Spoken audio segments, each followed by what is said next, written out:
Well, good morning, everybody. I would like to introduce Altitude Real Estate Group. We are located and based in Tucson, Arizona. And first, I'd like to introduce our team. So I myself am GC Prestanario, board member. Kate Denton. I'm Sean Mylan. I'm Sakmi Tucci. I'm Nicholas Childress. With Altitude Real Estate Group, we really wanted to make our mission statement stand out and be different than other organizations or corporations that are in this type of industry benchmark or technology benchmark. So for our mission statement, we have our mission is to achieve affordable housing by providing families with a new and alternative pathway to home ownership through responsible financing. What makes this different than any other industry or technology-based benchmark that we already have is that this is a program that is not fully and solely based on financial character. It is based on the actual moral character of a person. So say that a person can't reach a credit score or they can't afford a down payment, we are looking at their actual character. Are they able to hold a job? Are they able to provide for their families and keep a steady income without having the other responsibilities that other mortgage investors would require? So with that, we are blazing a trail towards home ownership.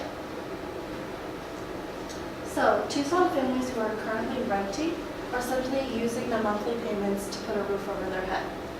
The U.S. Department of Housing Development, or of Housing and Urban Development, states that 30% families who are spending 30% or more on rent are unable to save and afford a down payment on a house.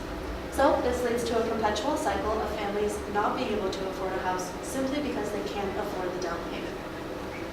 So in our research, we found that 31% of families within the low to middle income bracket are unable to save for a house because they are spending more than 30% of their total income on housing. With that, our affected population, so our stakeholders are going to be our monetary investors and our contributing investors. Our clients will be the low to middle income families in Tucson, and our end users are also the low to middle income families in Tucson, in addition to the Tucson housing market.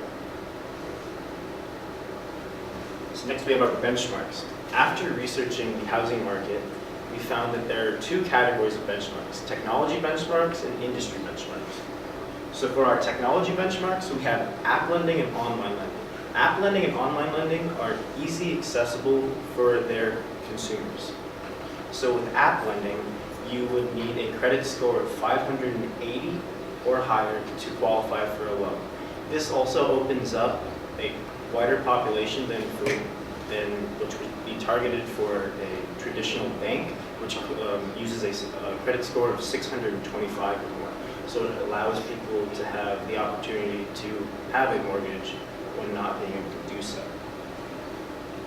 So with our industry benchmarks, we have the traditional bank mortgage with a down payment. So after researching housing in Tucson, we found that the average house is $200,000 with a down payment of 20%, which would be $50,000 upfront. So that's what you'd have to pay as the down payment. So with that, it also comes with stigmas and intimidation factors of dressing up and going into the bank, and you have to ask for the money. So with joint ownership agreements, you have alleviated the stress of buying a home by yourself with a team of investors. So with that team of investors, it fosters collaboration because you have multiple people from different areas of the community, and it allows them to be more innovative and more dreamlike, so they can customize their own individual spaces in the home.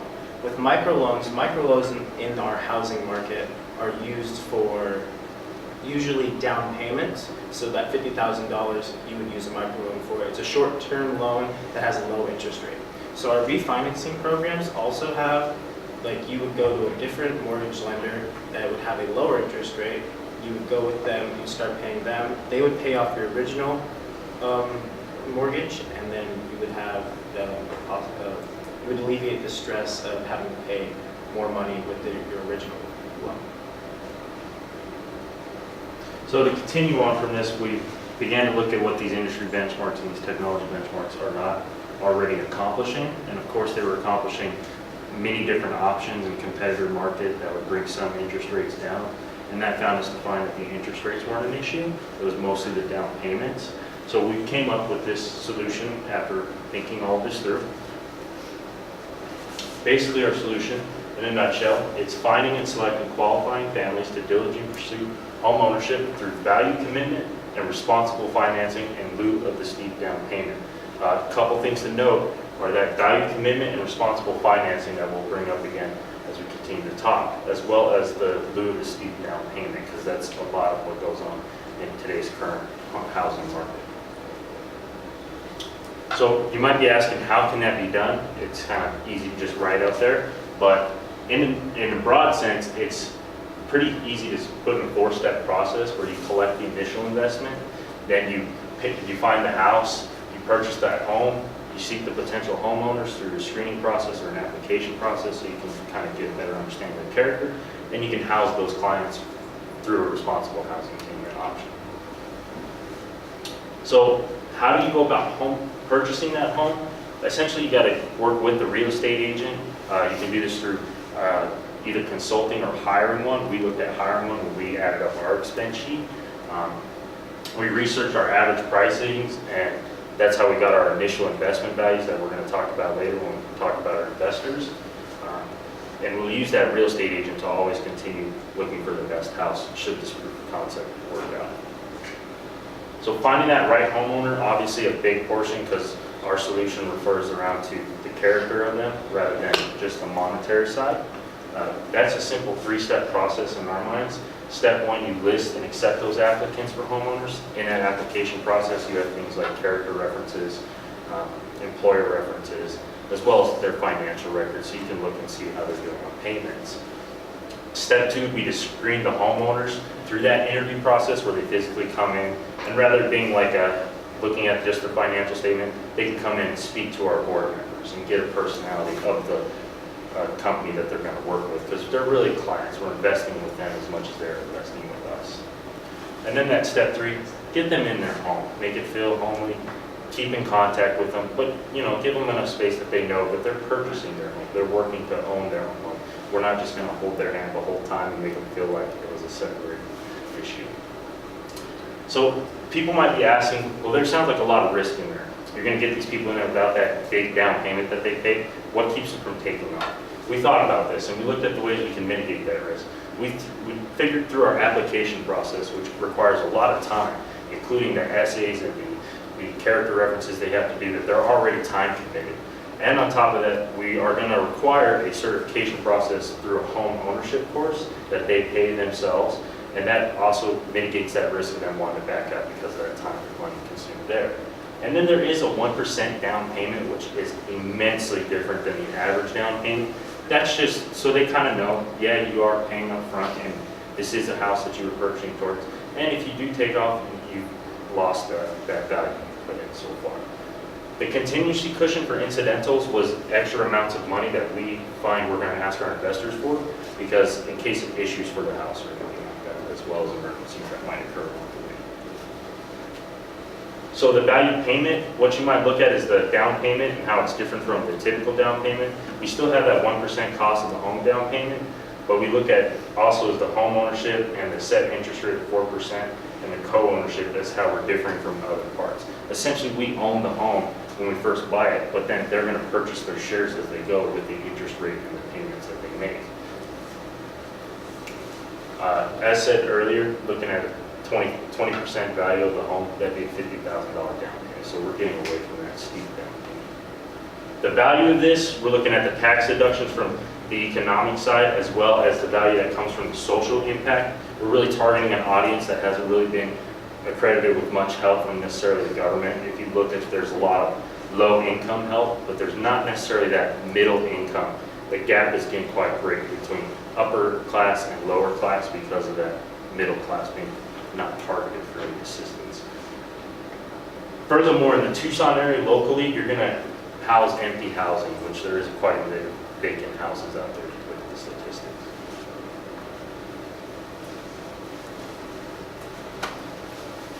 When we look investors, we have two types of investors that we really wanted to bring attention to. Our first set of investors is going to be the investors that actually invest money into our organization and our group. So these are going to be people, our monetary investors, who are looking for a itemized tax deduction. So this could be a family, this could be an individual solely, it could be another corporation, another business. And there is federal tax limits as to what someone can offer into a nonprofit. But that will be our first set of investors. Our second set of investors will be our consulting advisors. This is our advisory board. So we have our board members here that are present with us today, and then we also have our advisory board. These are people like real estate agents, IT consultants, social media correspondents, and other people that work with nonprofit organizations to help us keep on track with the rules and regulations that we do need to follow. When we look at our milestones and what we have today and so far what we need to accomplish, we thought that it would be best to start in January of 2020 because of the time scheduling. So in January of 2020, we will be filing for Arizona nonprofit. This process does take up to 6 months. Because of this, and we are filing for a nonprofit, Pima County does require that you do 3 weeks of ads in the newspaper. So we will be doing that in February. Afterwards, we will be applying for federal tax exemption, which means that donations can be offered nationally. And then we will be purchasing our first home in October. So we plan to have 3 different streams of revenue. To get us started, we are asking for charitable donations to help us acquire our first home. After that, we will be using charitable donations to help assist with continuing support for us to run our operations. On top of that, we will be collecting monthly payments to cover our costs of supplying the homes to our clients. And additionally, because we're not in the market of giving away free homes, and we found that the biggest problems used to be that our clients are unable to save for the down payment, not necessarily pay the market interest. We will have our set interest rate of 4% and use the money that we make off of that to reinvest into our business and acquire more homes. Additionally, you might be thinking, before I open it up for questions, what about a down payment? What if a client stops paying, and how is this going to be different from things that have been done before? Like I said before, we are not in the market of giving away free homes, so we do want to require a down payment that is comparable to a security deposit to show that there is some skin in the game and that they have a vested interest in being in a part of our program. We will have contingencies put in place as well to protect us, our vision, and our future, just in case a client stops paying. And additionally, this is going to be different because this is a social entrepreneurship movement as opposed to just a money-making operation. So that being said, would you like to blaze the trail with us? Are there any further questions?